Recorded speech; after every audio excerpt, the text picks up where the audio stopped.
Shalom anak-anak yang terkasih di dalam Tuhan Yesus Kristus. Semoga kasih Tuhan selalu menyertai kita. Bersama dengan Teacher Karno dalam Budi Pekerti Agama Kristen, sebelum kita mulai aktivitas kita sepanjang hari ini, Teacher mengajak semua anak-anak untuk mendengarkan firman Tuhan. Tapi sebelum kita mendengarkan firman Tuhan, Teacher mengajak untuk berdoa terlebih dahulu. Dan Teacher Karno akan memimpin di dalam doa. Ambil sikap berdoa. Kita berdoa bersama-sama. Tuhan Yesus, terima kasih, kami bersyukur buat kasih Tuhan di dalam kehidupan kami. Kami mau mendengarkan firman Tuhan. Tuhan tolong kami supaya kami dapat mengerti. Di dalam nama Tuhan Yesus Kristus kami berdoa mengucap syukur. Amin. Baik, anak-anak yang terkasih di dalam Tuhan Yesus Kristus, langsung saja buka Alkitabnya di Injil Matius atau Kitab Matius pasal 5 ayat 37 dikatakan, "Jika ya, hendaklah kamu katakan ya. Jika tidak, hendaklah kamu katakan tidak." Apa yang lebih daripada itu berasal dari sejarah. Sekali lagi, jika ya, hendaklah kamu katakan ya. Jika tidak, hendaklah kamu katakan tidak. Apa yang lebih dari itu berasal dari sejarah.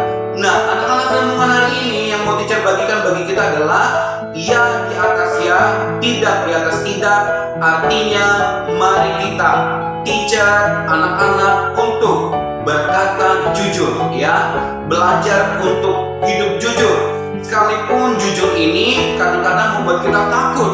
Apakah kita akan dihukum? Apakah kita akan merasa malu nantinya kalau kita berkata jujur? Nah, anak-anak yang terkasih di dalam Tuhan, ada orang berkata bahwa berkata jujur ini sangat sulit dilakukan.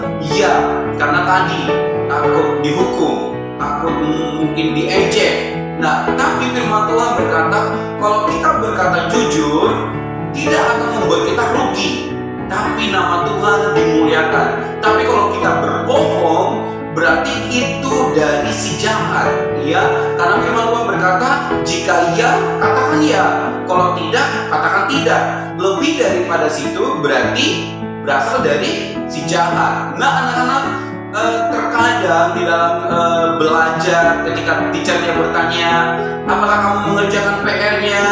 Kadang dijawabnya tidak jujur gitu.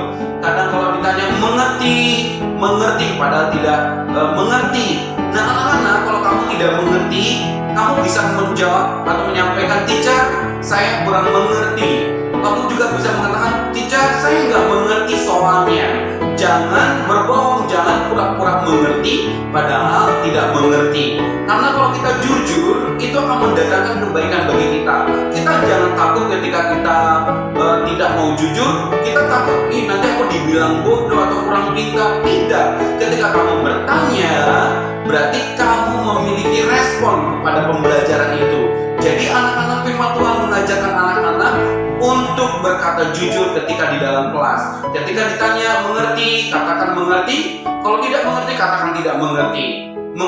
Bisa dijawab soalnya. Kalau tidak bisa, katakan tidak bisa. Ya, daripada berkata bisa tapi salah, ya. Jadi lebih baik anak-anak berkata jujur. Nah, di dalam Alkitab ada dua tokoh Alkitab yang melakukan kehidupan jujur, ya, yaitu bernama Yosua dan Kaleb. Ada 12 pengintai yang disuruh. 10 pengintai mewakili setiap suku bangsa Israel mengintai suatu daerah di mana mereka melihat bahwa tempat ini adalah tempat yang akan mereka duduki. Tapi yang 10 ini berkata, oh, orangnya di sana besar-besar, orang-orangnya di sana kita gak bisa kalahkan, mereka raksasa gitu.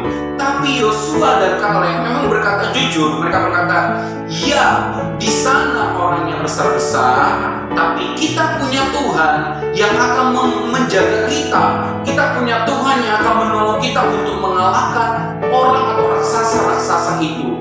Nah, anak-anak, yang mana mau kita contoh? Apakah kita menjadi 10 orang yang tadi, wah, besar-besar orangnya di daerah itu, kita nggak bisa mengalahkan, langsung takut duluan, ya, berkata jujur. Jadi mereka nggak usah kita pergi ke sana, kita nggak bisa mengalahkan.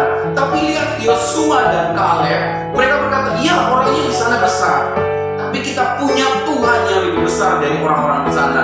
Nah, itu yang menjadi renungan bagi kita anak-anak. Dalam keadaan apapun itu, mungkin itu mendatangkan kesulitan bagi kita, tapi kita harus belajar hidup jujur. Amin. Teacher Karno, anak-anak, yuk kita belajar jujur. Jangan suka mengatakan yang tidak benar, karena apa? Itu akan membuat masalah lebih tambah masalah lagi, ya. Lebih baik kita berkata apa adanya supaya masalah semakin cepat terselesaikan atau semakin kecil. Nah, anak-anak, sampai di sini renungan firman Tuhan yang boleh teacher bagikan. Semoga kita mampu dan dimampukan oleh Roh Kudus untuk berkata jujur. Kita berdoa mengucap syukur buat firman Tuhan yang sudah kita dengarkan. Teacher Karno akan memimpin dalam doa. Tuhan Yesus, terima kasih buat firman Tuhan yang mengajarkan kami untuk berkata ya di atas ya, tidak di atas tidak, karena lebih daripada itu berasal dari si jahat. Tuhan Yesus, mampukan kami untuk berkata jujur kepada orang tua, kepada guru, kepada teman kami, kepada siapapun itu Tuhan. Terima kasih Tuhan Yesus karena kami mau menyenangkan Tuhan. Di dalam nama Yesus kami berdoa, amin. Baik anak-anak, sampai di sini pertemuan kita.